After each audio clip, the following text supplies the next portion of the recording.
Assalamualaikum warahmatullahi wabarakatuh. Bismillahirrahmanirrahim. Alhamdulillahi rabbil alamin. Wal 'aqibatu lil muttaqin wa la 'udwana illa 'alal zalimin. Asyhadu an la ilaha illallah wahdahu la syarika lah wa asyhadu anna Muhammadan 'abduhu wa rasuluhu la nabiyya ba'dah. Allahumma shalli wa sallim wa barik ala sayyidina Muhammadin wa ala alihi wa ashabihi ajma'in. Subhanaka la ilma lana illa ma 'allamtana innaka antal 'alimul hakim wa tub 'alaina innaka antat tawwabur rahim. Wa la haula wa la quwwata illa billahil 'aliyyil 'azim. Rabbi shrah li sadri wa yassir li amri wahlul 'uqdatam min lisani yafqahu qawli, amma ba'du. Hadirin jamaah sholawat yang dimuliakan Allah Subhanahu wa taala.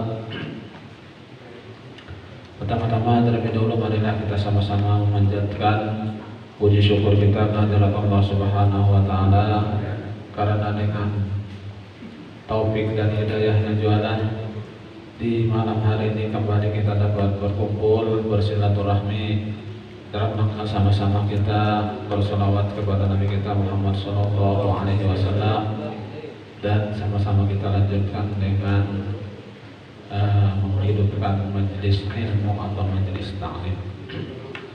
Salawat serta salam semoga pula senantiasa terlimpahkan kepada junjungan kita Nabi besar Muhammad SAW, kepada keluarga beliau, sahabat beliau, dan orang-orang yang senantiasa mengikuti jejak langkah beliau hingga yaumil qiyamah.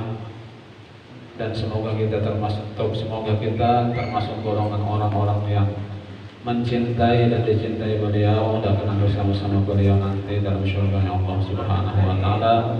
Amin amin ya rabbal alamin. Qala al-mu'allif rahimahullahu taala wa nafa'ana bihi wa bi ulumihi fid dharain amin. Adapun ulama dunia, maka mereka mengikuti pencabangan yang asing dalam pemerintahan dan kehakiman.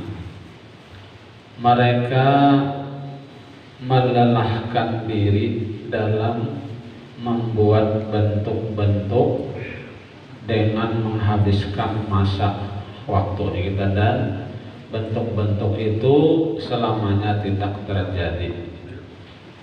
Jika terjadi, maka itu terjadi untuk orang lain, bukan untuk mereka. Apabila terjadi, maka banyak orang yang melaksanakannya, dan mereka meninggalkan sesuatu yang lazim atau wajib dikerjakan mereka. Hal itu berulang kali terjadi atas mereka di jam-jam malam dan ujung hari, pagi dan sore, dalam goresan hati mereka, was-was dan amal perbuatan mereka. Alangkah jauhnya dari kebahagiaan orang yang menjual kepentingan dirinya yang mesti dengan kepentingan orang lain yang jarang, karena mengutamakan dekat dan diterima di sisi makhluk atas dekat kepada Allah Subhanahu wa taala, dan karena rakus akan ia diberi nama oleh para orang-orang yang tidak beramal dari putra-putra dunia sebagai orang yang utama, ahli teknik penelitian mana yang paling benar, dan orang yang mengetahui detail-detail ilmu. Balasannya adalah dari Allah, di mana dia tidak berguna di dunia. Balasannya adalah dari Allah, di mana ia tidak berguna di dunia dengan diterima makhluk, bahkan kejernihannya menjadi keruh, kejernihannya menjadi keruh, kebaikan namanya menjadi cemar karena malapetaka masa. Kemudian pada hari kiamat datang sebagai muflis atau orang yang pailit dan menyesal karena apa yang ia saksikan dari loba orang-orang yang beramal dan kemenangan orang-orang yang didekatkan kepada Allah. Itu adalah kerugian yang jelas. Al-Hasan Al-Basri rahimahullah adalah orang yang perkataannya paling menyerupai perkataan para nabi sallallahu alaihi wasallam, dan orang yang paling dekat petunjuknya kepada petunjuk para sahabat radhiyallahu anhu, dan perkataannya mengenai haknya telah disepakati atas yang demikian itu. Sebagian besar perkataannya adalah mengenai goresan-goresan hati, kerusakan amal-amal, was-was, bisikan-bisikan jiwa, dan sifat-sifat yang tidak diketahui mengenai syahwat nafsu. Dan telah dikatakan kepadanya, "Hai Abu Sa'id, sesungguhnya kamu berkata-kata dengan perkataan yang tidak didengar dari selainmu. Dari manakah kamu mengambil atau mempelajarinya?" Ia menjawab, "Dari Huzaifah bin Yaman."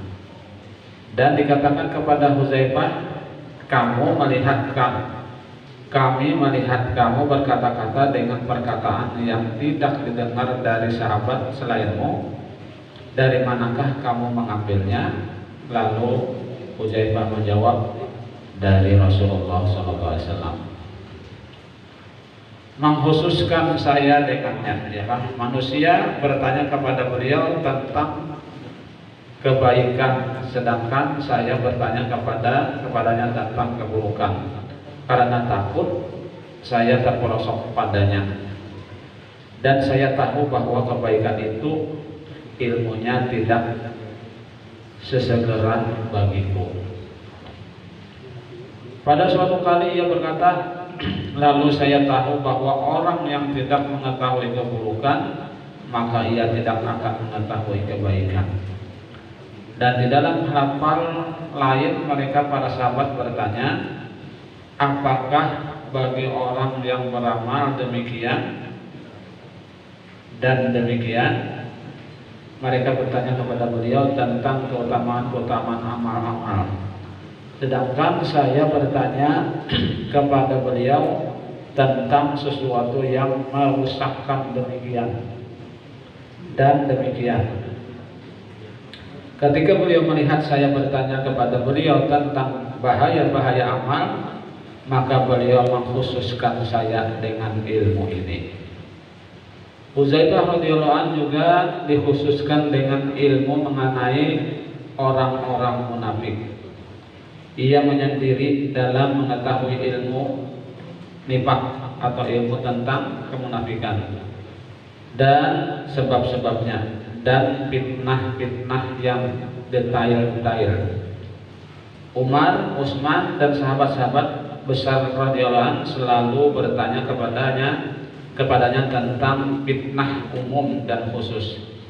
Ia ditanya tentang orang-orang munafik, lalu ia memberikan jumlah orang yang masih ada atau masih hidup dari mereka, namun tidak memberikan nama mereka.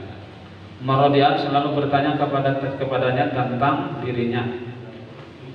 Umar, apakah ia Huzaifah mengetahui sesuatu dari nifaq